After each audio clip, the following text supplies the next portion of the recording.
जैसे एक झूठ को छुपाने के लिए आदमी 100 झूठ बोलता है, उसी तरीके से एक क्रिमिनल एक क्राइम को छुपाने के लिए 100 क्राइम और करता है।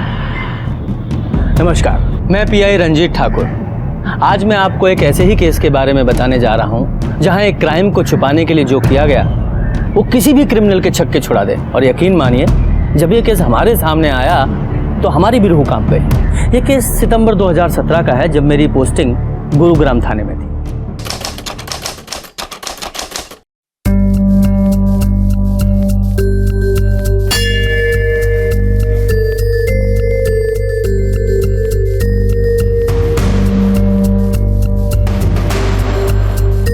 विवाह संपन्न हुआ, आज से आप पति पत्नी हुए।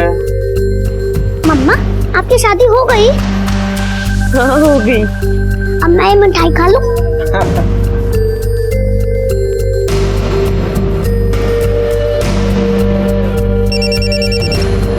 हेलो। हाँ मम्मी, बहुत लंबी उम्र है थारी। अभी थारे को याद कर रही थी और थारा फोन आ गया। अरे रश्मि, कहाँ है तू?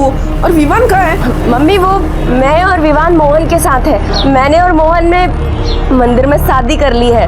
क्या क्या बोल रही तू? रश्मि पागल हो गई है क्या? कहाँ है तू? बता मुझे, मैं अभी आती हूँ। मम्मी, अभी मोहन वेट कर रहे हैं, हम लोगों को निकलना है। मैं बाद में फोन करती हूँ, ठीक है? अभी रख रही हूँ फोन। चलो बाय। रश्मि,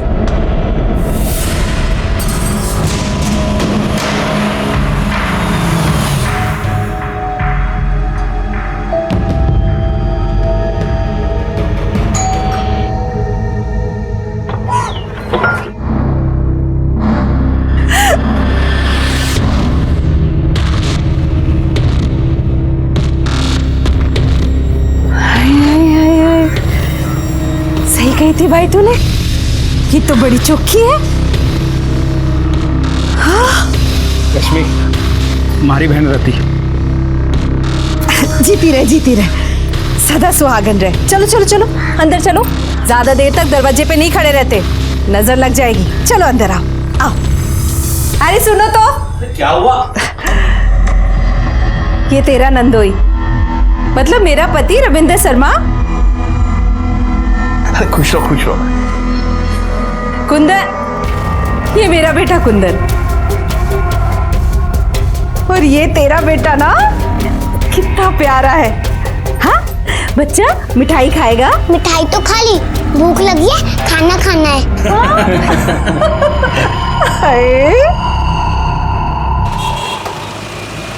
सुबह 6 बजे से लगी हूँ रसोई में। सारा खाना मैंने ही बनाया है। भाई ने ब्याह किया है, दावत तो होनी ही चाहिए। दीदी मैं परोस देती हूँ। अरे तू बैठ बैठ। आज ही ब्याह करके आई है, काम थोड़ी ना कराऊंगी तुझसे आज। कल से तो सब कुछ तुझे ही करना है। हाँ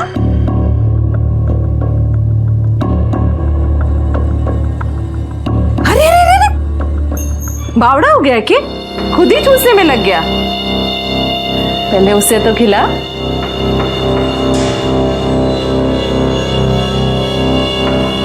मम्मा, आप भी अंकल को खिलाओ ना। अरे अंकल ना है, तेरे पापा है वो।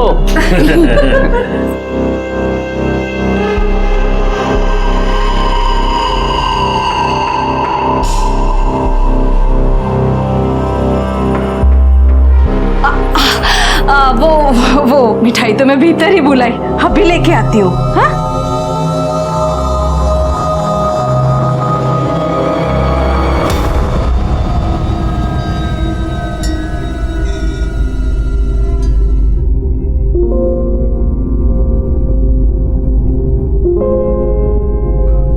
सब कुछ मैंने सजाया है अपने भैया और भाभी के लिए।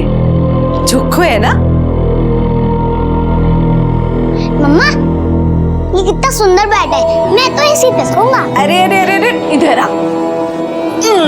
ये तेरी माँ का कमरा है। तुम तो बड़े हो गए हो, बड़े बच्चे मम्मी के कमरे में नहीं सोते हैं। मैं तुम्हारा बिस्तर बाहर लगा देती हूँ। चल। ये सब दीदी ने ही सजाया है, मुझे भी दीदी ने ही तैयार किया। अकेले ही सब कुछ कर लिया। चल।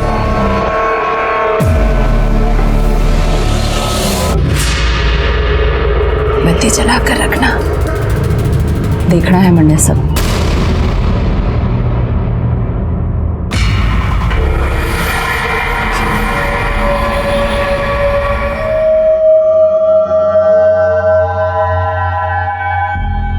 तो खुश है ना?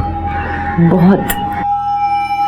ये मेरी लाइफ का सबसे अच्छा दिन है। हमारा भी।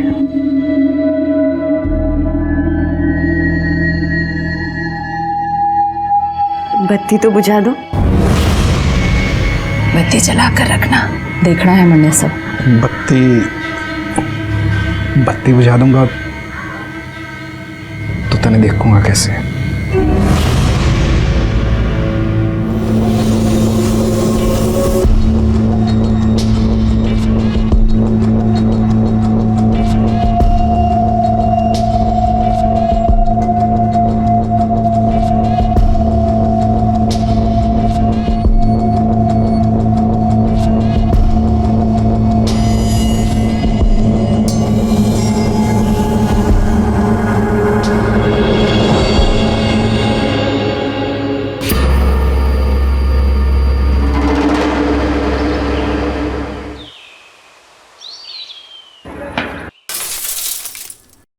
भावना आंटी का कांच फट गया, भागो।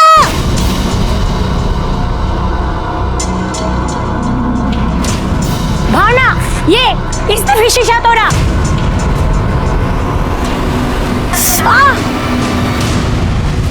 ये कौन है? इससे पहले तो नहीं देखा। अरे वो राना है ना, उसके है मुझे किराएदार है शर्मा, उसका ही बच्चा है ये। कौन? रति का? पर उसका बेटा तो काफी बड़ा है। रति नहीं, रति का भाई मोहन, उसका बच्चा है ये।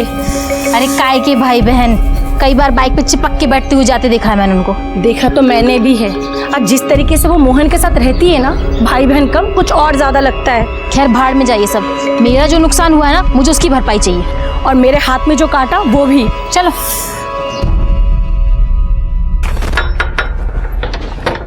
अरे क्या हो गया दोनों साथ में? भाभी, आपके घर में जो छोरा है ना, उसने मेरी खिड़की का कांच तोड़ दिया। बताओ, ये भी कोई बात होती है भला? ये गली है, मैदान थोड़ी है जो क्रिकेट खेलने लग जाते हैं बच्चे सड़क पे। अरे छोरा ही तो है, छोरा ही तो शरारत करे है, उसमें के। लो मैं जी माफी मांगू थारे से, आप शीशा लगवा लियो, आकर खर्चा दे दूंगा मैं। जी ठीक है। मैं चलता हूँ, थोड़ा लेट हो रहा हूँ। जा भाई। अरे रश्मि, मोहन की बीबी अभी कुछ दिन पहले ही शादी की है दोनों ने। वो छोरा जिसने शीशा तोड़ा है वो इसी का है। अच्छा। रश्मि, ये हमारे पड़ोसी, ये भावना भाभी, ये अवनी भाभी। अच्छा, तभी मैं सोचूं वो बच्चा किसका है, पर बच्चा कुछ ज्यादा बड़ा नहीं है। अरे वो इसकी पहली शादी से है। अच्छा अच्छा, पर पहले वाली शादी क्यों तोड़ी? टूटी ना है, एक्सीडेंट हुआ है, तभी तो इतनी छोटी सी उम्र में इसको दूसरी शादी करनी पड़ी। पर घनी किस्मत वाली ठहरी, मोहन जैसा दूल्हा मिला। इसको और इसके बेटे को दोनों को खुशी से अपना लिया।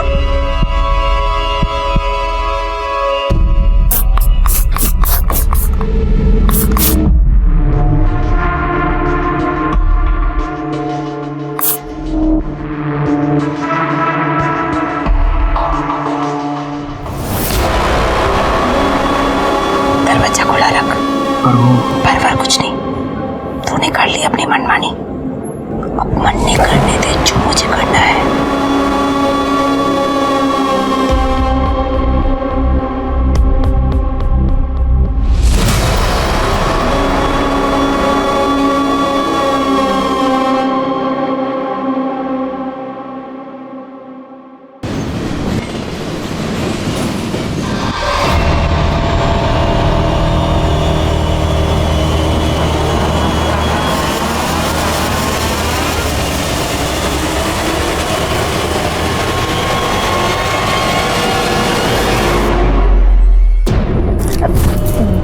दीदी, आप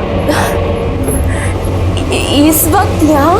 मैं सोची आज हम तीनों साथ में सोते हैं, मैं, तू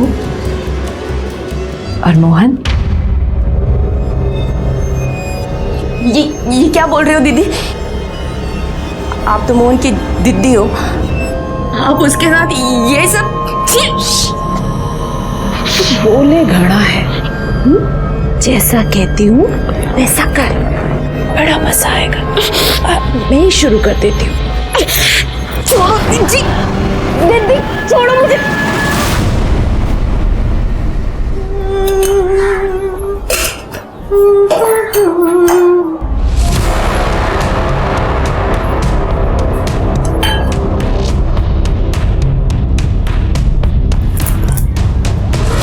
मजा आया रात को?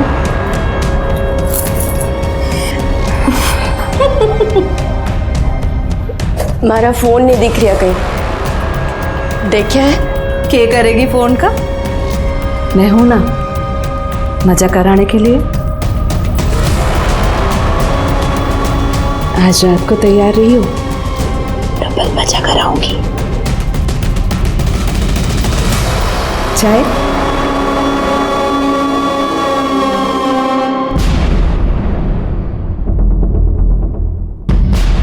वो हमारा फोन नहीं दिख रहा कहीं, आपने देखा है क्या?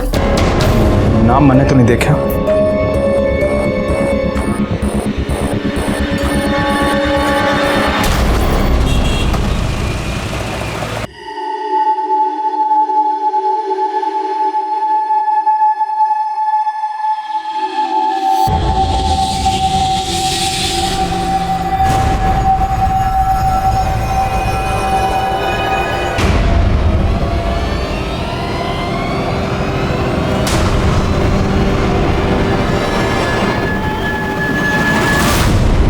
रत्ती दीदी से कुछ बोलते क्यों नहीं हो? ऐसे भी कोई बहन हो गए कोई अपने भाई के संग। जी मोहन, अगर तुम दीदी से कुछ नहीं बोलोगे तो मैं बात करूंगी। तो कुछ मत कहियो, आज जो कहा बस करती जाओ। लोगों में अलग अलग तरह की मानसिकता देखने को मिलती है, जिसे समझ पाना बहुत ही मुश्किल होता है। रति का अपने ही भाई और भाभी के साथ सोना और मोहन का उसे झेलना बहुत ही अजीब था। ऐसी क्या मजबूरी थी मोहन की जिसने उसे खुद ही नहीं बल्कि रश्मि को भी मजबूर कर रखा था। पर ये जो भी था, एक क्राइम की दस्तक जरूर थी, जो रश्मि को पहली बार तब मिली जब रति उनके कमरे में पहली बार आई थी। ये दस्तक हर रात रश्मि को मिल रही थी, जिसे अनदेखा करने के लिए वो मजबूर थी। पर आखिर एक दिन उसके सब्र का बांध टूट गया। छोड़, अभी हाल जाऊंगी मैं घर छोड़कर, अपने बेटे को भी लेके जाऊंगी, पति को भी लेके जाऊंगी, और जो मैं होने नहीं दूंगी। हाँ नहीं जाऊंगी, तू नहीं जाएगी, मैं नहीं जाएगी। तू छोड़ मुझे। क्यों क्यों भीड़ लगा रखी है? नहीं तमाशा हो रहा है यहाँ? तू नहीं जाएगी, काम धाम नहीं है तुम्हें? चलो अपने घर। आज सुन मेरी, हाँ चिल्लाने की कोई जरूरत नहीं है। छोड़, मुझे चिल्लाऊंगी। बहुत हो गया दीदी दीदी, अब तेरा भांडा मैं सबके सामने फोड़ के रहूंगी। नहीं रहना है मुझे तेरे इस घर में। अरे बावड़ी हो गई है क्या? किधर जाएगी? हाँ तू जाएगी मतलब मेरा भाई भी इधर से जाएगा, और जो मैं होने नहीं दूंगी। हाँ नहीं होने जाऊंगी, तू नहीं जाएगी, अभी जाऊंगी मैं, और इतना ही नहीं, जाऊंगी भी और सबको बताऊंगी भी तू कितनी घटिया औरत है। पागल हो गई, पागल हो गई है। मैं मोहन को कहीं नहीं जाने दूंगी। नहीं जाऊंगी।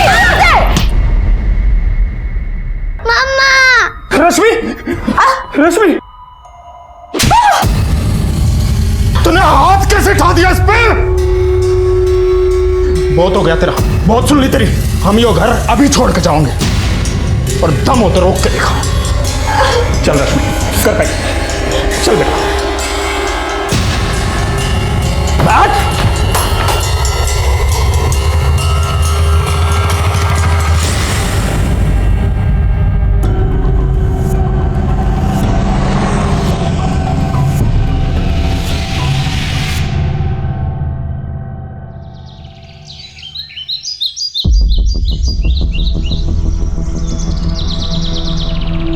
अरे क्या बात होगी चौधरी साहब, जो इस भरी दोपहरी में बुला लिया है? ऐसी बदबू आ रही है जैसे कोई जानवर वनावर मर गया हो। किसी की भैंस भी मर गई होगी और आड़ा फेंक गया होगा। एक काम करो, तुम शॉट देखो और मैं शॉट देखूं।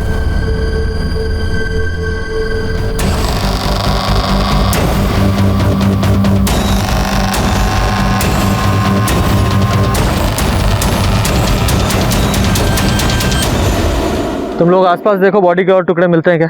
सब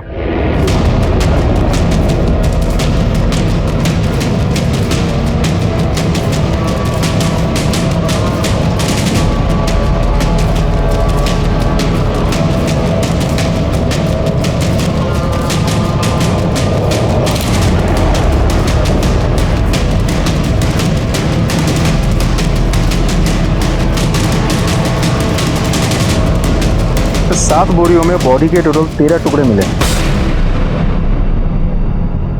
सर देख के तो लगता है किसी एक ही औरत के बॉडी पार्ट्स हैं। और उधर देखिए सर, राइट हैंड पर ओम का टैटू बना हुआ है।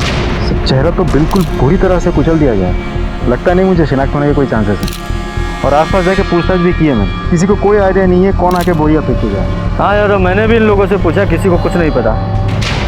लगता है ये बोरियां आज नहीं फेंकी गई हैं, कई दिन पहले यहाँ फेंकी गई हैं। अच्छा तो बॉडी के पार्ट्स को पोस्टमार्टम के लिए भेजो और रिपोर्ट जल्दी से जल्दी मंगाओ। तो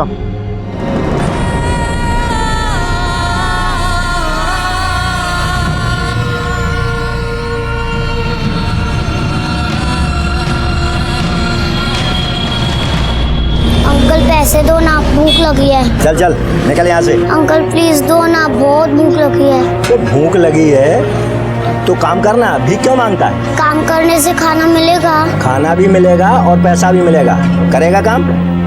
चल यहाँ। क्या नाम है तेरा?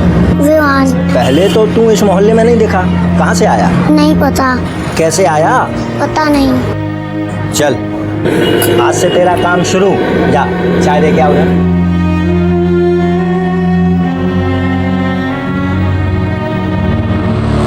सर बोरियों में जो डेड बॉडी टुकड़ों में हमें मिली थी, पोस्टमार्टम रिपोर्ट के मुताबिक 30-32 साल की एक प्रेग्नेंट औरत की थी, जिसकी हाइट 5 फीट 2 इंच, रंग गेहुआ और बाल काले थे। सब मौत करीब 6 दिन पहले हुई थी।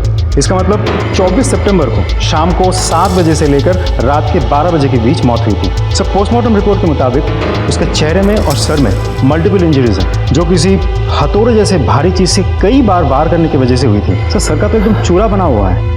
सब मारने के बाद डेड बॉडी को किसी आरी जैसी चीज़ से इतने छोटे छोटे टुकड़ों में काटा गया है, जिसमें उसका फेटस भी कटा और उसके भी टुकड़े टुकड़े हो गए।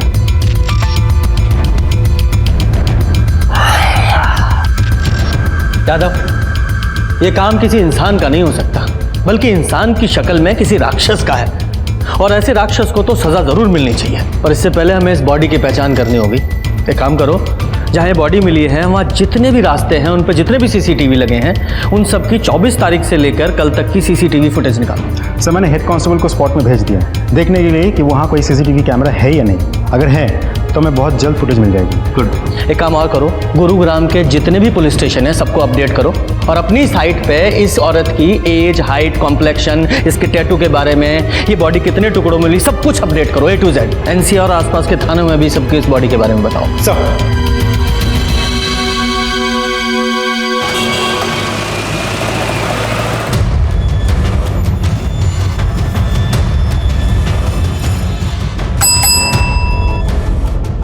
जनाब, गुरुग्राम पुलिस ने एक औरत की डिटेल्स अपलोड की है। मर्डर हुआ है उसका और बॉडी 13 टुकड़ों में मिली है और उसके हाथ पर ओम का टैटू भी है। और मुझे तो लगता है कि औरत वही है जिसकी मिसिंग कंप्लेंट हमारे पास में आई हुई है।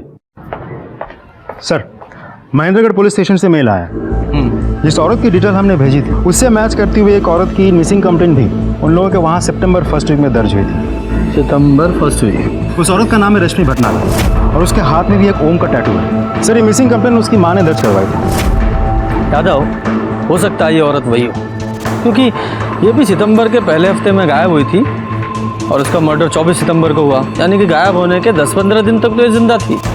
तो सवाल ये है कि इन दिनों में इसने अपनी माँ से कांटेक्ट क्यों नहीं किया?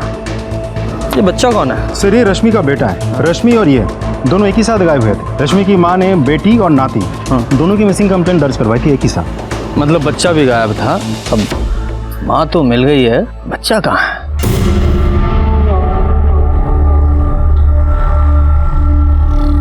सेठ, बहुत भूख लगी है, 20 रुपए दे दो, तनख्वाह में से काट लेना। 4 चाय बेची नहीं कि भूख लगाई? ये ले, तू पकड़, ये ले, ध्यान रखना तनख्वाह में से काट लूंगा। चलो चल।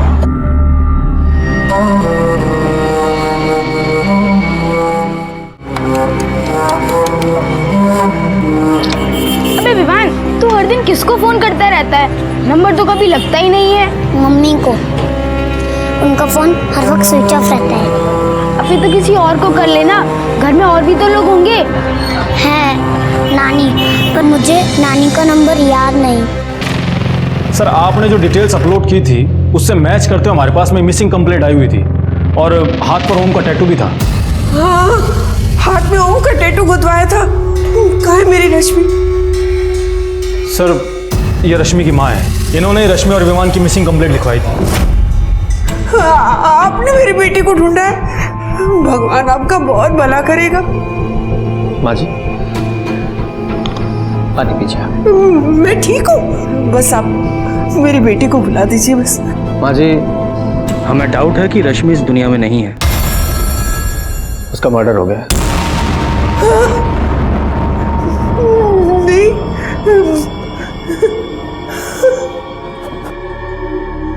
रश्मि, किसने मार दिया मेरी बेटी को? विवान, विवान का विवान कहाँ है, किस हाल में है, ये तो हमें नहीं पता, लेकिन आप जो कुछ भी रश्मि के बारे में जानती है सब बताइए, ताकि हम रश्मि के कातिल को पकड़ सकें और विवान को ढूंढ सकें। पानी पीजिए।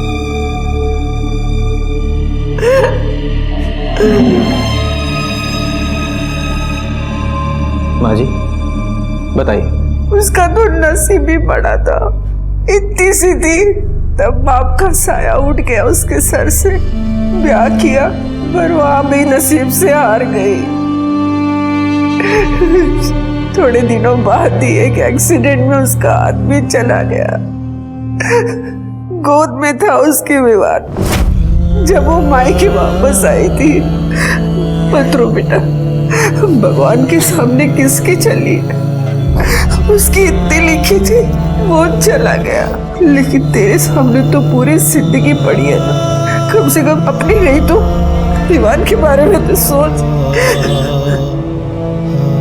थोड़े सालों के बाद मेरी एक सहेली की जान पहचान वाला था, चेतन भटनागर, उसने आखिर रश्मि का हाथ मांगा। उसकी बीवी उसे छोड़कर किसी और आदमी के साथ चली गई थी। 2 बेटियां थी उसकी। माँ जी, मन्नत घराड़ी की जरूरत ना है, पर बेटियों को तो माँ चाहिए ना। अब अपनी हर्जी की बात बाप को थोड़ी बता पाएंगे, और विवान भी छोटा है, उसे भी बाप मिल जाएगा। मुझे लगा कि भगवान ने मेरी सुन ली।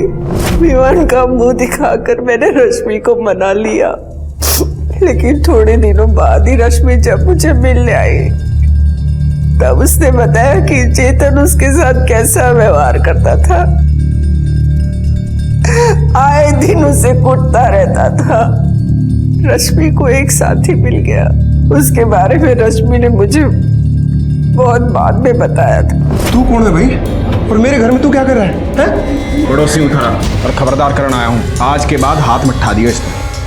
तू घना कृष्ण का भांजा बन रहा है? चल निकल यहाँ से। आज के बाद जो हमारे घर के मामले में टांग अड़ाई ना, चल चल निकल, चल निकल। ज्यादा कुछ नहीं है, चल। ठीक है। अरे औरत को मारना घर का मामला नहीं है। सुने, उठाए गिरा नहीं हूँ तेरे की तेरिया। गवर्नमेंट फर्म में काम करूँ, एक कंप्लेंट कर दी ना तेरी, तो घर का मामला जेल में सुलझेगा। मोहन ने उस जल्लाद से उसे बचाया था। दोनों में बातचीत होने लगी, प्यार हो गया, लेकिन ये बातें उस चेतन को पता चल गई और मोहन और चेतन के बीच में बहुत बड़ा नाटक हो गया।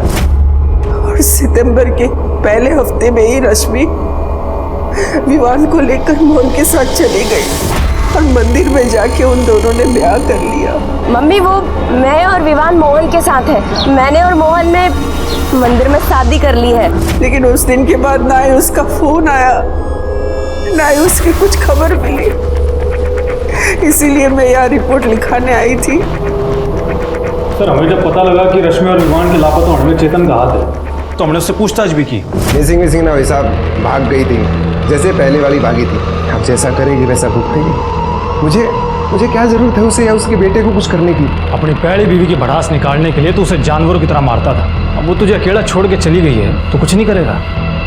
हम इज्जतदार लोग हैं साहब, 2 पैसे की औरत के लिए अपनी इज्जत मिट्टी में नहीं मिला सकता। आप मुझे अगर अरेस्ट करने की सोच कर आए हैं तो आप उसे ले आओ, मैं मार देता हूँ, आप मुझे अरेस्ट कर लेना। सर, हमने दोनों को बहुत तलाश किया, लेकिन उन दोनों का कुछ भी पता नहीं चला अभी तक। टाटी, यादव का रश्मि का फोन नंबर और इस चेतन का एड्रेस लिखवा दो।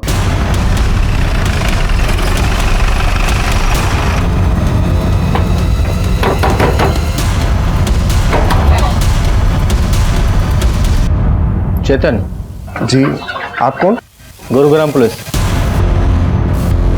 तुम इतने यकीन से कैसे कह सकते हो कि रश्मि मोहन के साथ ही गई थी? गई नहीं थी साहब, भागी थी। और इसमें यकीन की क्या बात है? जिस दिन सुबह वो विवान के साथ गायब हुई थी, उसी दिन मोहन ने अपना किराए का घर छोड़कर यहाँ से भागा था। उसके बाद वो वापस नहीं आया। और साहब, ये सब बातें आप मुझसे क्यों पूछ रहे हैं? मुझे उसकी माँ ने बताया है, तो आपको भी तो बताया होगा कि उसने भागकर मोहन के साथ शादी कर ली। ढूंढने उड़ने की कोई जरूरत नहीं साहब, कहीं अय्याशी कर रहे होंगे। हम रश्मि को नहीं, उसके कातिल को ढूंढ रहे हैं। और रश्मि का मर्डर हो चुका है। सही है, जैसी करनी वैसी भरनी साहब। उस कमीने के लिए मुझे छोड़ा था ना, अब उसका मन भर गया होगा तो उसे हटा दिया काम से। रश्मि ने यहाँ से जाने के बाद तुमसे कांटेक्ट किया था? नहीं साहब, अगर करती भी तो मैं उसकी एक नहीं सुनता, सीधा बाहर का रास्ता दिखा देता उसे मैं। और विवान का कुछ पता है? वो कहाँ है? नहीं, जिस दिन से वो यहाँ से गए हैं मैंने उनकी शक्ल तक नहीं देखी। देखो, कुछ और जानते हो तो वो भी बता दो, वरना बाद में मौका नहीं मिलेगा। कुछ पता है? क्या हुआ? चाय दे के क्यों नहीं आया? वो बहुत तेज बुखार है ऐसे। चुप कर, काम चोर कहीं के। उठ, निकल यहाँ से। ये बीमारी के बहाने यहाँ नहीं चलेंगे, चल भाग। और आज से दुकान में आने की जरूरत नहीं है। नहीं नहीं अंकल, मुझे मत निकालो, मैं ठीक हूँ। मैं अभी चाय दे के आता हूँ। चल लेके आ फिर। हाँ, क्या? अरे मेरे छोटे भाई, मेरे लिए लड़की ढूंढने से अच्छा है तू अपने लिए कोई अच्छी सी नौकरी ढूंढ ले। तेरे सेटल होने से पहले कैसे शादी कर लूं मैं? हाँ, चल मैं तेरे से बाद में बात करता हूँ। ये लो, हमारे छोटे भाई हमारे लिए बहू ढूंढ रहे हैं। सही तो बोल रहे हैं। अरे ना ना ना, तुम कुछ मत बोलो, तुम तो उसे ही सपोर्ट करोगे। कुछ मत बोलो, काम की बात बताओ। सर, रश्मि के मोबाइल लोकेशन के मुताबिक जिस दिन उसका मर्डर हुआ, उस दिन उसका फोन महेंद्रगढ़ में चेतन के घर के पास स्विच ऑफ हुआ। फिर जब हमने बैकडेट में जाके फोन की एक्टिविटीज चेक की तो हमें पता चला कि गुरुग्राम सेक्टर 11 से महेंद्रगढ़ की तरफ फोन ट्रैवल किया था। इसका मतलब रश्मि सेक्टर 11 गुरुग्राम से महेंद्रनगर गई और फिर फोन स्विच ऑफ हुआ। यादव, इसके दो कारण हो सकते हैं। पहला ये, या तो चेतन झूठ बोल रहा है, या फिर रश्मि मोहन के साथ सेक्टर 11 में ही कहीं रह रही थी। तुम एक काम करो, सेक्टर 11 जाओ, वहाँ विवान और रश्मि के बारे में पता करो, और मैं इस चेतन की खबर लेता हूँ। कांस्टेबल को बोलो जरा उसे उठाए।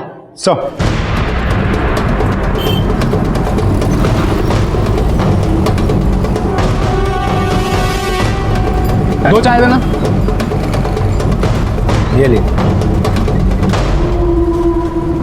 विवान, ये सुन, क्या हुआ इसे? इसे बहुत तेज बुखार है।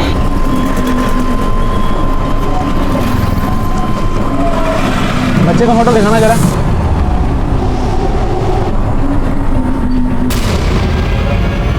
बच्चा तो यही है, मैं इसे हॉस्पिटल लेके जा रहा हूँ।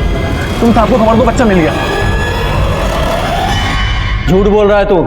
रश्मि की मोबाइल लोकेशन से साफ पता चल रहा है जिस दिन उसका मर्डर हुआ वो तुझसे मिलने आई थी। कसम से सर, वो मेरे घर ना आई सर। आई थी, और तूने बदला लेने के लिए उसका खून कर दिया, क्योंकि एक बार उसकी वजह से तेरी बेइज्जती हुई थी ना।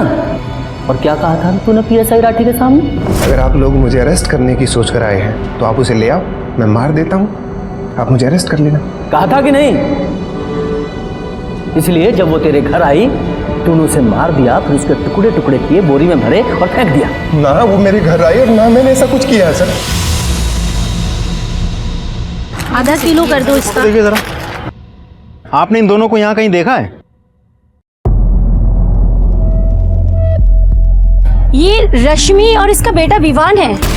हाँ सर, ये दोनों हमारे ही मोहल्ले में रहते हैं, शर्मा जी के मकान में, पर कुछ दिनों से इनको देखा नहीं है। ये शर्मा फैमिली इनके रिलेटिव्स हैं? अब रिलेशन का तो पता नहीं, पर रत्ती मोहन की बहन है, पर रंग ढंग देख के भाई बहन जैसा तो नहीं लगता है। अच्छा, ये लोग रहते कहाँ हैं? मकान नंबर? ये गली से दूसरा मकान। Thank you. अरे उन दोनों के बीच की वो बात तो बता दे। सर सर सर, एक और बात बोलनी है आपको। बोलिए। अरे रश्मि गुरुग्राम के सेक्टर 11 में क्या कर रही थी? ये वहाँ मोहन के साथ रहती थी ना? सर कौन कहाँ क्यों रहता है सर मैं नहीं जानता, मैं महेंद्रगढ़ में रहता हूँ, मैं बस इतना जानता हूँ सर। अच्छा, एक काम करो, इसे ना अंदर डालो और इसकी सेवा पानी करो, सब जान जाएगा, सब बताएगा। सर मैं सच्ची कह रहा हूँ सर। सर मेरी बात का यकीन कीजिए ना सर। क्या कह रहे हो साहब? अरे भाई ये मेरा तो साथ ही रहेगा, और जब भाई साथ रहेगा तो भाभी भी साथ रहेगी। पर मन समझ में नहीं आ रहा कि ये सब पूछ क्यों रहे हो। शादी कब की थी उन दोनों ने? 31 अगस्त। सीधा मंदिर से शादी करके घर ही आए थे। मैंने खूब खाना वाना बनाया था साहब। 1-2 हफ्ते हंसी खुशी से रहे, बड़ा अच्छा लगा हमें। ये मोहन रश्मि से शादी करने के बाद उसे आपके घर लेकर क्यों आया? उसे अपने घर क्यों नहीं लेकर गया? सर बात ये है कि मोहन रश्मि और विवान को भगा के लेकर आया था। कुछ दिन चुपके रहना था। उसने पूछी बहन तेरे घर रह जाऊं? मैंने भी बोला तेरा ही घर है भाई, रह जा। तो बस 1-2 हफ्ते चुपचाप अच्छे से रहे। जब मामला ठंडा पड़ गया तो वापस चले गए महेंद्रगढ़। मोहन की कोई फोटो है आपके पास? फोटो?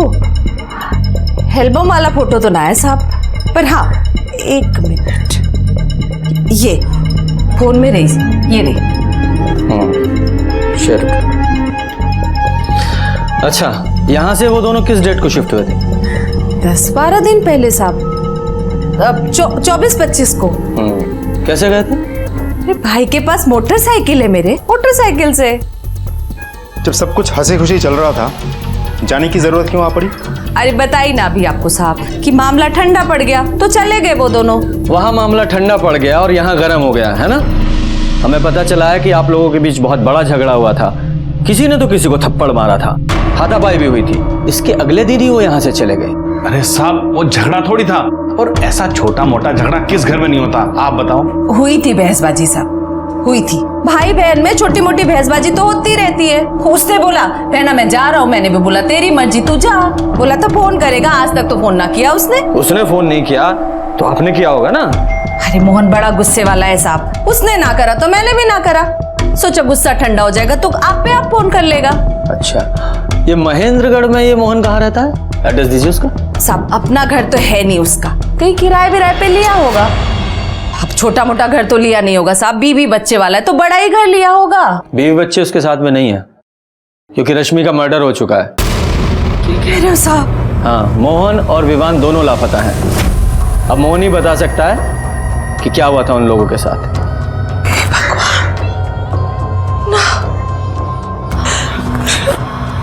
रश्मि का खून हो गया साहब, मोहन ने तो बताया भी नहीं। ऐसा नहीं हो सकता साहब।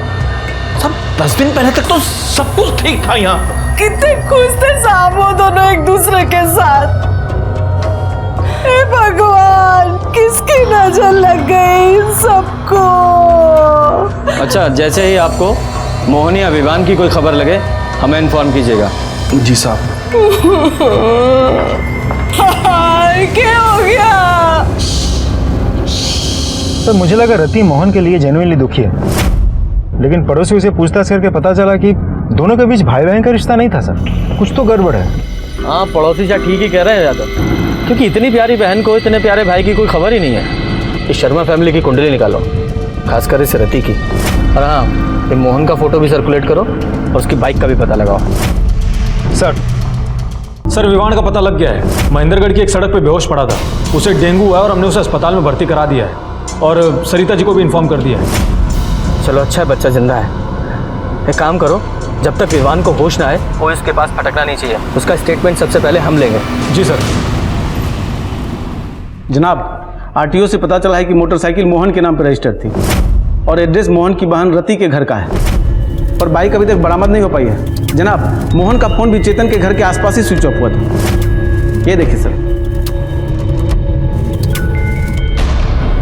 यादव, अगर रश्मि का और मोहन का फोन ये चेतन के घर के पास स्विच ऑफ हुआ है और रति के बयान के मुताबिक ये तीनों महेंद्रगढ़ के लिए 24 तारीख को निकले थे, और इन सब कांड में अगर चेतन का हाथ है तो मोहन की बाइक महेंद्रगढ़ में ही कहीं आसपास मिलनी चाहिए। सर ऐसा भी तो हो सकता है कि दूर कहीं जाके उसने बाइक को ठिकाने लगा दी हो। हाँ, पर जहाँ भी ठिकाने लगाया वहाँ मिलनी तो चाहिए ना। यादव, एक काम करो, ये मोहन की बाइक का रजिस्ट्रेशन नंबर एनसीआर और आसपास के स्टेट में फैला दो, हो सकता है कोई क्लू मिले। जब ये केस शुरू हुआ तो बहुत टेंशन थी। इतने सारे टुकड़ों में मिली बिना चेहरे वाली बॉडी की आखिर पहचान कैसे होगी? पर पहचान हुई, विवान भी मिला, जो बेचारा हॉस्पिटल में बीमार पड़ा था। एक एक करके केस की परतें खुल रही थी, पर कुछ पुख्ता सबूत हाथ नहीं लग रहे थे। मोहन गायब था और उसकी बाइक चेतन के घर के पास मिली, पर तभी विवान को होश आया, मानो हमारे केस को होश आ गया। मम्मी कहाँ है? की वजह से नहीं। हाँ बेटा, आप पहले थोड़ा सा स्ट्रांग हो जाओ, है ना, तब उनको बुलाते हैं। आपको ऐसे बीमार देखेंगी तो उनको अच्छा नहीं लगेगा ना। हाँ? अच्छा एक बात बताओ, जहाँ से आपको पुलिस अंकल लेकर आए थे, मतलब वो मार्केट, वो रोड, वहाँ आप कैसे पहुँचे?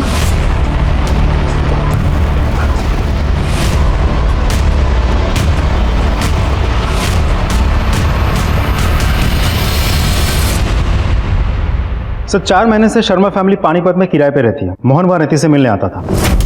सर रति का कोई छोटा भाई है ही नहीं, एक बड़ा भाई है जिसका नाम है सिद्धार्थ, और वो कोलकाता में रहता है। सर रति के माँ बाप पहले ही मर चुके हैं।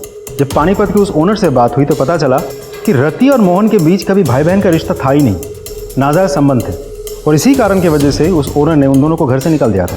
हो सकता है यादव, ये हो सकता है, क्योंकि रति के पानीपत से गुरुग्राम शिफ्ट होने के कुछ दिनों बाद ही मोहन ने रति के घर आना जाना शुरू कर दिया था। और जैसा कि विवान ने बताया, तो ये भी हो सकता है कि रश्मि से शादी के बाद भी मोहन ने रति से नाजायज संबंध रखे।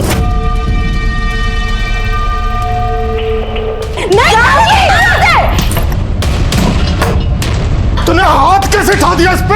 हम यो घर अभी छोड़ के जाओगे। मम्मा खोलो, मम्मा खोलो, मम्मा। पर प्रॉब्लम यह है कि विवान के बयान से यह साबित नहीं होता कि रति ने, उसके हस्बैंड ने और उसके बेटे ने मिलकर ही रश्मि को मारा था। अगर इन्होंने रश्मि को मारा तो फिर वो मोहन कहाँ है? वो भी गायब है। कहीं मोहन का भी तो इन सब में हाथ नहीं है। और फिर रश्मि और मोहन दोनों के फोन लोकेशन वहाँ महेंद्रगढ़ में चेतन के घर के पास मिले, यहाँ तक कि मोहन की बाइक भी उसके घर के पास ही मिली है। और ये रश्मि की बॉडी वहाँ महेंद्रगढ़ में नहीं, यहाँ गुरुग्राम में मिली। तो क्या ये तीनों रश्मि को वापस यहाँ गुरुग्राम में लेकर आए, फिर से मारा? कुछ तो मिसिंग है, कहीं क्या हो सकता है? जनाब, मैंने शर्मा फैमिली का रश्मि के मर्डर वाले सप्ताह का कॉल रिकॉर्ड चेक किया, जिसमें पता चला कि रति का बेटा कुंदन मर्डर वाली रात मोंटी अरोरा नाम के एक लड़के से एक नहीं 3 बार बात किया है। और फोन की मूवमेंट चेक की तो शाम 8 बजे, रात 10 बजे और सुबह 6 बजे मोंटी के घर पे गया। बुलाओ सर। हाँ सर, कुंदन का फोन आया था, उसको आरी मशीन की ज़रूरत थी, वही लेने आया था। फिर रात दोबारा उसका कॉल आया, कह रहा था उसको वैन की ज़रूरत है, उसको फर्नीचर काट के दिल्ली भिजवाना था। फिर रात 10 बजे वो आया, गाड़ी लेके चला गया। अगले दिन सुबह 6 बजे गाड़ी आरी सब वापस करके चला गया। तो ये आरी और वैन, मतलब तुम्हारी गाड़ी कहाँ है? तुम्हारे घर पे? हाँ जी सर, घर पे। तिवारी साथ लेके जाओ और ये आरी और गाड़ी दोनों सीज करो और फॉरेंसिक ले दो। सर मतलब शर्मा फैमिली ने रश्मि का मर्डर और टुकड़े अपने ही घर में किए हैं? शायद।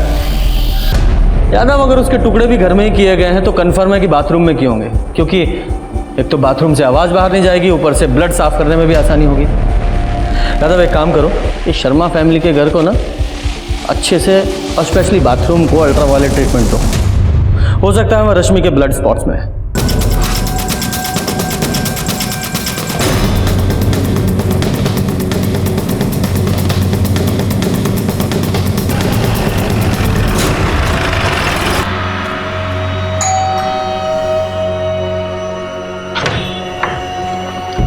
हमें आपका घर चेक करना है। हैं? घर चेक करना है? मतलब? अरे ये तो जबरदस्ती है साहब। एक तो हमारे भाई को ढूंढ नहीं पा रहे, ऊपर से ये सब करके ऐसा दिखा रहे जैसे रश्मि को हमने मारा है। मैडम शांति रखिए, हमें अपना काम करने दीजिए। अरे इंस्पेक्टर साहब, घर के सारे मेंबर्स उस तरफ जाइए। अरे ये चलिए। जबरदस्ती है ना साहब। अरे ऐसे कैसे घर चेक कर रहा है? अरे छोड़ो हमको। बाथरूम किस तरफ है? अरे बाथरूम तो उधर है, लेकिन बाथरूम में क्या करोगे? बाथरूम उधर है, वहाँ कहाँ जा रहे हो? अरे ये सब क्या कर रहे हो साहब? ये सब जबरदस्ती।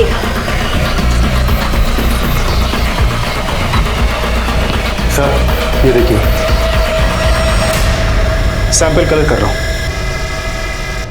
मुझे जल्द से जल्द फॉरेंसिक रिपोर्ट चाहिए। गाड़ी में बिठाओ तीनों को। अरे गाड़ी में चलिए।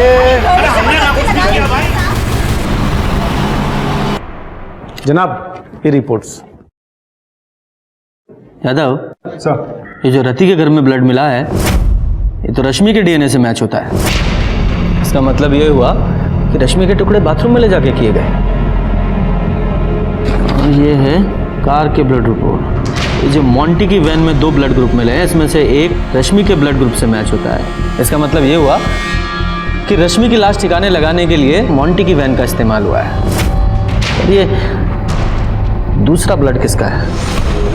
अब तुम्हारा भाई बहन का नाटक हो गया खत्म। विवान ने सब बता दिया। और तुम्हारे बाथरूम से और मोंटी की गाड़ी से रश्मि के खून के निशान मिले हैं। सच सच बता दो, रश्मि के साथ क्या किया, कैसे मारा उसे? मैं ना मारना चाहती थी उसे, पर क्या करती, मोहन ने हाथ उठा दिया था मेरे पे। हम यो घर अभी छोड़ के जाऊंगे। और शाम को बैग लेकर घर से जाने लगा। मोहन, क्या है ये सब? मोहन, मैं कहीं नहीं जाने दूंगी तुझे। उसका बेटी से शादी करने के लिए बोला, तो इसका मतलब ये नहीं कि तू कुछ भी मनमानी करेगा। करूंगा। कहीं नहीं जाएगा। अरे क्या नहीं किया तेरे वास्ते? शादी की उससे ताकि लोगों को हम पे शक ना हो। और आज उसी के साथ तू भाग के जाएगा। मजबूर कर दिया तूने। मैं एक रात भी आराम से नहीं रहने दिया। बहुत उतावली हो रही है। तू अंदर जा, मैं भी आई। हाँ, अरे खुश कर देता तूने। मैं पैसे दे रहा था ना तेरे शौक पूरे करने ही, पर ना सब कुछ चाहिए, ये भी चाहिए, ये भी चाहिए। गंद मचा दिया इस घर में। तू इसकी वजह से बात सुना रहा है ना मुझे। आज मैं इसे छोड़ूंगी। छोड़। फिर ये इसने, कुंदन ने एक सलाह दी। मैं मोंटी की वैन भी ले आया और उसके टुकड़े बोरी में भर के अलग अलग जगह फेंक दिए। मोहन के साथ क्या किया?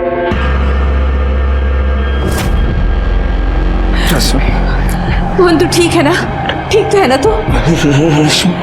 रश्मि एकदम ठीक है, एकदम ठीक। ले पानी पी ले।